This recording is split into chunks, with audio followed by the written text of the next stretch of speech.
Welcome to More Than a Brand podcast.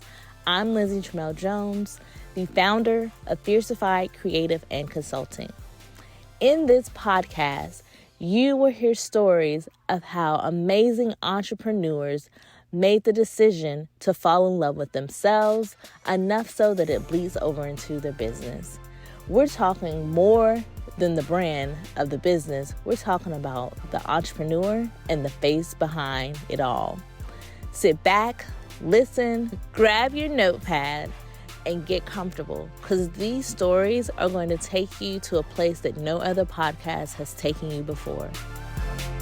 Hello. I am here with Ashley Lacer, and she is a mom of three, a wife.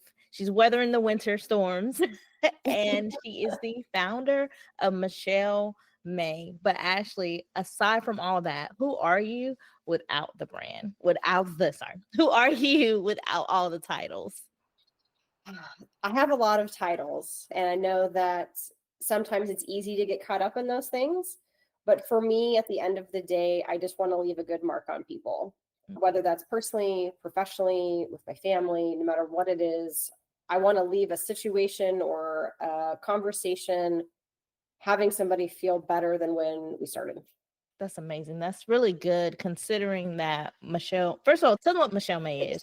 Michelle Mae got started, I think, around 6 years ago now. Prior to that, I owned and operated a boutique called Ella Lane. And from that experience, I was having a really hard time finding fashion that fit women of all sizes. Mm-hmm. That was the same price for all the sizes, and that kind of wash and wore really well. So quality that was going to last. And after struggling for years as a boutique owner, I thought to myself, well, I can do this and I can do it better.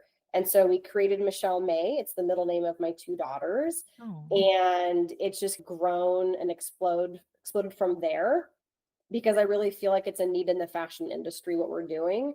And so for 6 years, we've been just self-teaching. There's no rule books for what we're trying to do per se. And so we're just doing it our way.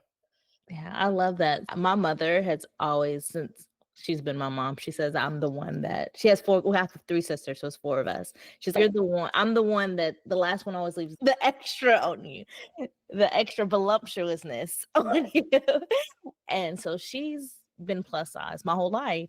And I do know that from her having to find clothing that fit, that isn't 2 times the price because it's bigger, or something that I also looks somewhat fashionable. It's like there's some other plus size brands that are a little, I would say, a little more edgy.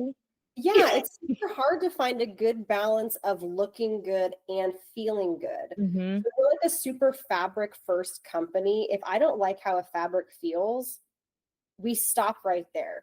Yeah. Like when you put something on, it's got to feel good and comfortable. And like you said, I have 3 kids trying to run multiple companies. I don't have time to fuss around with things that don't wash well and feel good when I wear them. Well, yeah. So I can appreciate, make sure I have to tell her. I tell her about all my podcasts. Usually I tell her before I even start. So she's going to be, yeah, tell me about that one.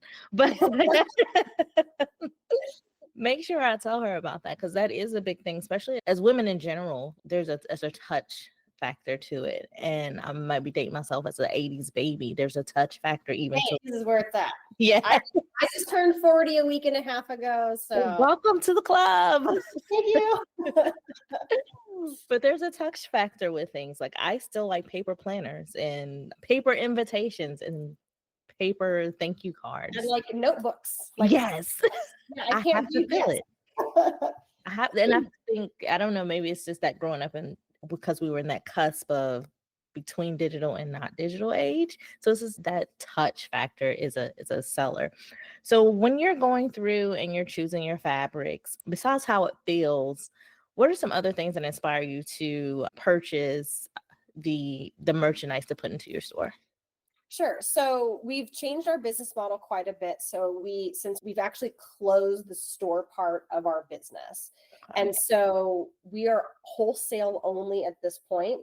Last year, Michelle Mae is a wholesale only brand, and that has grown we let go of the retail store side of things because it was less than 10% of our sales. Right. And we just really are passionate about creating a product that when the consumer gets it, they fall in love with it and they become a repeat buyer. But also my passion is for creating a product that helps other women entrepreneurs provide for their families. So we just went to Las Vegas Magic Market and we were in the Dallas market a couple weeks ago. And a lot of brands are coming to boutique stores are coming to us saying, you're my top selling brand. You are what is keeping me in business right now. That's what kind of fuels my fire to keep going, is because I'm an entrepreneur at heart in every sense of the way. So to be creating something that gives power to other women entrepreneurs to go and sell and provide for their families and their teams has more reward to me than like any dollars in the bank account. That's so great. I like when businesses, what I'm hearing you saying is that very ethical and very people first, Yeah. people centric, and people making sure that your people not only getting a good product, but you're also being sensible about what you're selling, and it's bigger than you. It's the butterfly effect. Yeah, exactly. And I've always said that who I am is definitely people before profits mentality and kind of everything that I do. And that kind of comes back to who I am, like without the titles. Like you want to leave a good mark on people. Yeah. And if a business relationship is all about the dollars and not about the relationship, that doesn't usually make people feel very good. Yeah. I think that if you treat people how they're supposed to be treated, and if you create a product that you can stand behind, the sales will naturally come on their own time. And so we're definitely like in a build phase. We're in over 1,000 stores nationally, but there's a lot more stores out there. And so I'm just excited about sharing what we do, how we do it, and why we do it. Because I think it's a little bit different. And I'm really trying to change how the fashion industry does wholesale. Yeah. So would you say, because you said you're people first, and it's one of your values, what would you say in your life, or is there an influence that made you a people-centric person? Like, was there a family influence or something that happened that made you people-centric? So I have a lot of type A strong women in my life. My grandparents ran and operated their own small business. They did land surveying, which is totally different from fashion, but it's still working with people in the community. And my grandparents always taught me that if you just treat people, everything else will flow from that. If you make a mistake, just own it and apologize and see how you can make it right. And actually, one of the reasons I got involved with my PR team and started doing podcasts and meeting people like you was I made a really big mistake. And I got sued over a trademarked print that I didn't know was trademarked. Oh, wow. Because you don't know what you don't know sometimes. Yeah. Now, we didn't do anything intentionally. We weren't at fault, etc. We did choose to settle anyway, just to have that go away. But I covered all the people that bought from me as well, because that was like the right thing to do. Yeah. And so we've shifted our whole business from that. Now we have our own designer. We buy trademarked prints. We only use ones that have licenses. So it was a very uncomfortable, forced shift, but now we do it the right way. But I could have tried to hide or do other things. My grandparents always taught me, do the next right thing. Even if it's the hard thing, even if it's the expensive thing, do the next right thing, and eventually everything will work out. I hope you're enjoying this episode of More Than a Brand, but I wanted to pop in real quick and let you know that businesses that lead in customer experience are 80% more successful than those that don't. With those statistics, I want you to be a part of the 80%. Join our CX Academy at courses.morethanAbrand.co to find CX resources and classes to help your team take your customer experience to the next level. Now back to the episode.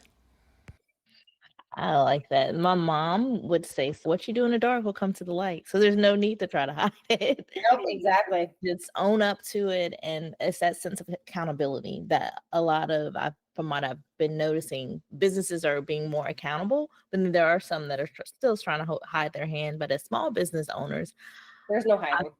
Yeah. There's no hide. You don't get, and I say this a lot, you don't get the same grace as a small business owner as, let's say, a Walmart or a bigger box store.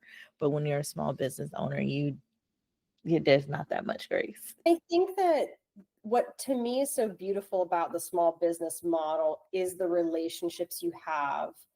Like I know about a lot of our retailers and their families, or when they've lost a loved one, or they've had a new baby, or getting a second store location. Like I'm part of their story, I'm part of their journey. Mm-hmm. And that is so rewarding to me. But that has to be a good experience, right? Have the team and the products in place to have that flow through for them to their customers. And we don't get it right all the time. We still make mistakes, but we're human. But I think the thing that we're really trying to be different about is owning that, Yes. apologizing when we need to say sorry, making it right when it needs to be right. So at the end of the day, anybody who comes and buys from us knows they're going to be covered. And if a mistake happens, they're not going to be the ones left holding the bag. It's all about trust. You got to trust the people you work with. You do. I love that. With Michelle Mae, where do you see it 20 years from now? 20 years from now? Yes.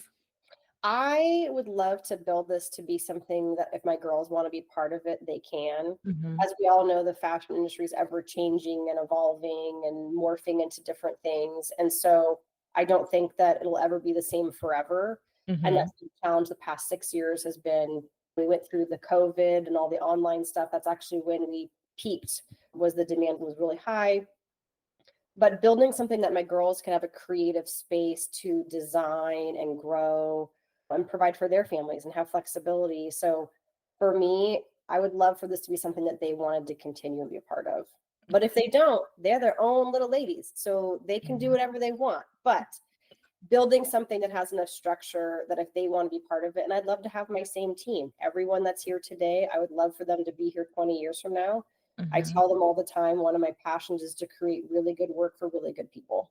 And I'm so blessed with the team that I have. So your team, I'm assuming looks like a community, and y'all are tight knit. And one thing that I've noticed when I was reading more about you and what you do have is that you also have an online community on Facebook for Michelle Mae. So tell me about that. Yeah, so like we were talking about a little bit, as far as there's all kinds of avenues to market and connect and, try to find sales channels, et cetera. We're super relationship based. So we have a private Facebook group that's only for vendors or boutique owners that carry our brand. And that's like our own little online community where we share stories or pictures of ourselves in the clothes or new releases, sales, that kind of stuff. And so women in that group, it's cool because they'll be like, oh my gosh, I love how that looks on you. Can I borrow your photo to show my customers? And so it's very like collaborative. And I think we have just over 5,000 business owners in that group right now. And so that's been just a fun way to connect them on a more personal level. You don't see that a lot for most Facebook groups are like different people from different backgrounds, or we're not all selling the same product. So I think that's another angle that sets you apart from the rest of wholesale, because I've never seen anyone have a group for the people that they serve. So I really appreciate that. Would you say that 9-year-old Ashley is proud of who you are today? I think that as a business owner, it's really easy for us to be super critical and hard on ourselves. But I love that question because it makes us think about ourselves in a child's eyes. And I think that 9-year-old Ashley would have never dreamed of what I'm doing today. But 9-year-old Ashley for Christmas wanted a Little Miss Executive Kit briefcase that came with a calculator, a notepad, and a flip phone. I have had all those things, but I also made a promise to my grandma when I was 9 that I was going to go and create something in this world. And so I very much feel that I'm delivering on that promise to myself and to her. And so I very much think 9-year-old me would be proud. And now that I have 2 daughters that are 9 and 13, plus a little boy who's like a year, he doesn't pay attention quite yet. But I hope I'm building something that they're proud of too. That's good. So, I didn't know your kids had my kids have a gap too. So I have a 15 and I have a She'll be 4 in April, but they're both girls. Okay. So the youngest one thinks she's as old as the oldest one.